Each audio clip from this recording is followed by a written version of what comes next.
ఇంకా పూజ గదిలోనే ఉన్నారేంటి? సరిగ్గా 9 గంటలకి పోలీస్ రైఫిల్ క్లబ్ కి మనల్ని రమ్మన్నారు.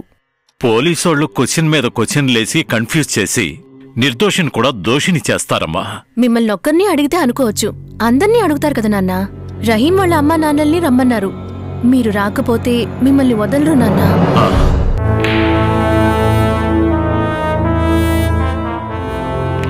సరిగ్గా 6 నెలల క్రితం, అంటే 12/7/2016, రహీం అనే వ్యక్తి రన్నింగ్ ట్రైన్ నుంచి పడిపోయి ఒక స్తంభానికి గుద్దుకొని చనిపోయాడు.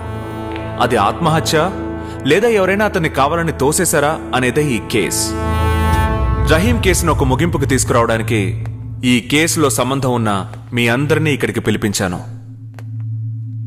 ఈ రహీం కేసులో నా ముఖ్యమైన సాక్షి ఒక పావురం. ఇదేంట్రా, ఒక పావురం ఎలా సాక్షి అవ్వగలదని మీరందరూ ఆలోచించొచ్చు. ఎస్, సారా అనే ఒక పావురమే ఈ కేసులో మొదటి క్లూను నాకిచ్చింది. ఏంటి పావురమా? దీనికున్న రక్తపు మార్కం చూడండి. దీన్ని నేను ల్యాబ్ లో ఇచ్చి టెస్ట్ చేయించాను. సరే, ఫెదర్ మీద ఉన్నది హ్యూమన్ బ్లడ్. మీరు అడిగినట్టు చనిపోయిన రహీం బ్లడ్ గ్రూప్ కూడా ఇదే బ్లడ్ గ్రూప్, AB నెగటివ్. అదే పావురం కొద్ది రోజుల తర్వాత నాకు ఇంకో క్లూనిచ్చింది. ఆ పావురం ఎవరినో తరిమి వాణ్ణి గాయపరిచి దాని ముక్కు కంటుకున్న రక్తాన్ని నా షర్ట్ కంటించి వెళ్ళింది.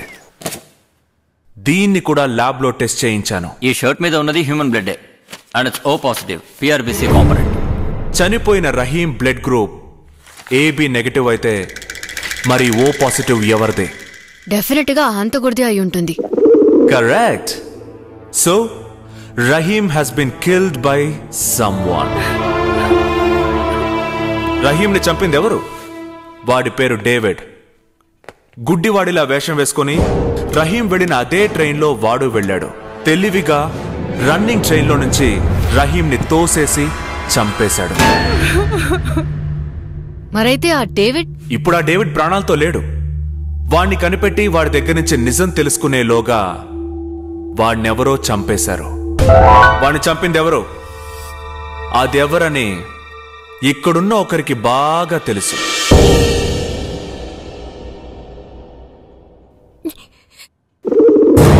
ఎవరికి? నీకే సత్య. శివ. ఎస్, డేవిడ్ని చంపిందెవరో నీకే తెలుసు. శివ, నీకేమైనా పిచ్చి పట్టిద్దా? హంతకుల గురించి దానికేం తెలుసురా? Stop questioning me. ఇక్కడ నేను అడిగే వాళ్ళు మాత్రమే సమాధానం చెప్పాలి. కాదని ఎవరైనా మాట్లాడితే అయిన వాళ్ళని కూడా చూడకుండా బయటికి గెంటేస్తాను. Just listen to me. David house ఓనర్ని పిలవండి. ఈవిడే కదా డేవిడ్ని వెతుక్కుంటూ మీ ఇంటికి వచ్చింది?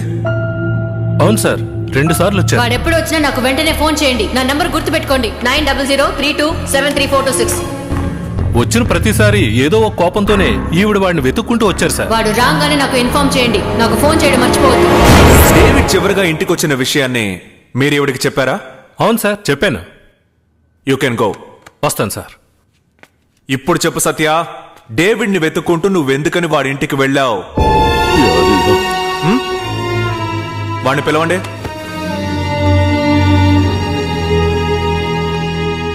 సత్య, వీడెవరో నువ్వు గుర్తుపట్టావా?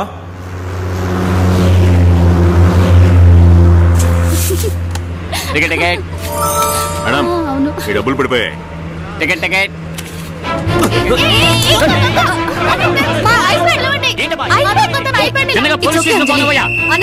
పోలీస్ స్టేషన్ కి వద్దు, కాలేజ్ కి వెళ్ళండి. ఎందుకే? నీ ఐప్యాడ్ లాక్కుని పారిపోయాడే. వీడే నా ఐప్యాడ్ ని ఎత్తుకుపోయాడు. ఆ ఐప్యాడ్ నీకు మళ్ళీ దొరికిందా? అది ఎవరో నా కాలేజీకి తీసుకొచ్చిచ్చినట్టు గుర్తుంది. ఎవరు? అబ్బాయా లేక అమ్మాయా? ఒక్క అబ్బాయి, కానీ వాడి మొహం నాకు గుర్తు రావట్లేదు. హేమంత్, ఆ ఫోటోని డిస్ప్లే చేయి. వీడేనేమో చూడు.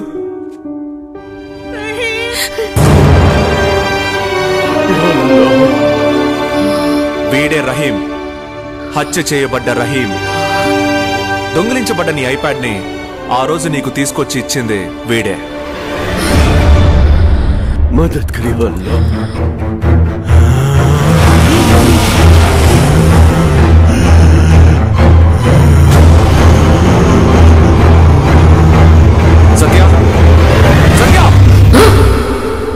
తనెవరో గుర్తుపట్టావా? తిను అంజలి, నా క్లోజ్ ఫ్రెండ్. అంజలి, ఆ రోజు నువ్వు నాతో చెప్పింది ఈ రోజు ఇక్కడ ఉన్న వాళ్ళందరి ముందు చెప్పు. ఆ రోజు నేను సత్య కాలేజ్ నుంచి బయటకు వచ్చేటప్పుడు ఈయన సత్యాన్ని కలవడానికి వెయిట్ చేస్తున్నారు. చెప్పినప్పుడే నాకు తెలుసు వాడు పెద్ద జఫాగాడని. అందుకే ఇదిగోండి, ఇది మీ ఐప్యాడే, ముందు తీసుకోండి. కానీ ఇది బస్ లో ఒకడు. అవునండి, అప్పుడు బస్సులో నేను ఉన్నాను. ఆ రోజు ఆ దొంగ మీ ఐప్యాడ్ ని లాక్కొని బస్సులో ముందు వైపు నుంచి దిగి పారిపోయాడు. నేను వెనక నుంచి దిగి వాడిని తరువుకుంటూ వెళ్ళాను.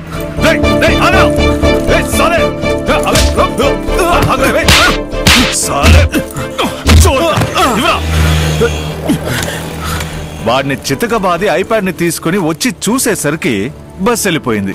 ఆ తర్వాత బస్ స్టాండ్ కి వెళ్లి బస్ కండక్టర్ ని అడిగి మీ కాలేజ్ అడ్రస్ ని కనుక్కొని వచ్చాను. 2-3 రోజులుగా దీన్ని మీకు ఇవ్వాలని ఎంత ట్రై చేసినా కుదరలేదు. హలో మేడం, మేడం, ఎక్కడికి లోపలికి వెళ్ళిపోయేలా ఉన్నావే? నువ్వు ఫినిష్ చేయడానికి ట్రై ఈ ఐప్యాడ్ ని ఆ మేడం కి ఇవ్వాలండి. Let's see. కానీ మీ కాలేజ్ వాచ్మెన్ ముझे अंदर आने नहीं दिया మేడం. అల్లాహ్ కి మెహర్బానీ. ఎలాగో ఈ రోజు మళ్ళీ బయటే కలిసాను. ఇది మీ చేతికి ఇచ్చే వరకు నాకు నిద్రే పట్టలేదండి. ఇదిగోండి, తీసుకోండి. Thank you so much. Hello, excuse me. ఏంటండి? మీ పేరు కూడా చెప్పకుండా వెళ్తున్నారు? పేరు ఊరు తెలుసుకుని ఏం చేస్తారు చెప్పండి. మీ వస్తువుని మీ దగ్గరికి చేర్చాలనుకున్నాను, చేర్చేశాను. మీ వస్తువు మీకు వచ్చేసింది కదా, మీ హ్యాపీ, యూ హ్యాపీ. చల్తో మేడం. ఇప్పుడు అర్థమైందా డాక్టర్? సత్యకి రహీం ఎందుకు గుర్తులేడో? ఎందుకంటే వాడు తన పేరు కూడా చెప్పలేదు. ఇప్పుడు చెప్పు సత్య, రహీం తీసుకొచ్చిచ్చిన ఐప్యాడ్ ఏమైంది? అది ఎక్కడ మిస్ అయిందో తెలియట్లేదు. కనపడకుండా పోయిన ఐప్యాడ్ వెనక ఒక పెద్ద కథ ఉంది.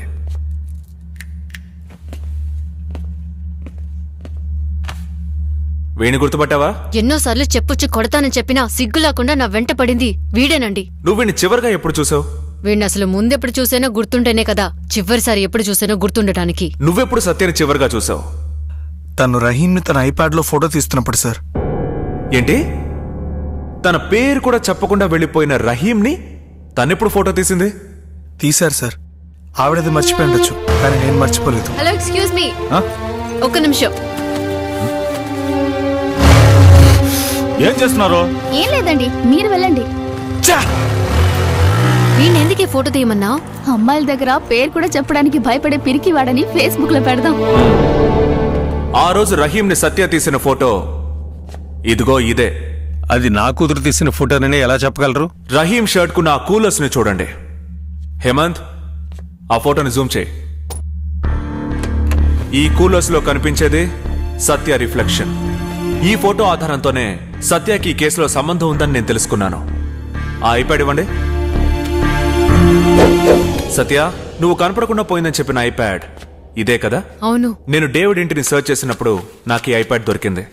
ఇప్పుడు చెప్పు సత్య, నువ్వు డేవిడ్ ని వెతుక్కుంటూ ఎందుకు వాడింటికి వెళ్ళావు? వాడికి నీకు ఏంటి సంబంధం? వాడు ఎలా చనిపోయాడు? వాడిని చంపింది ఎవరు?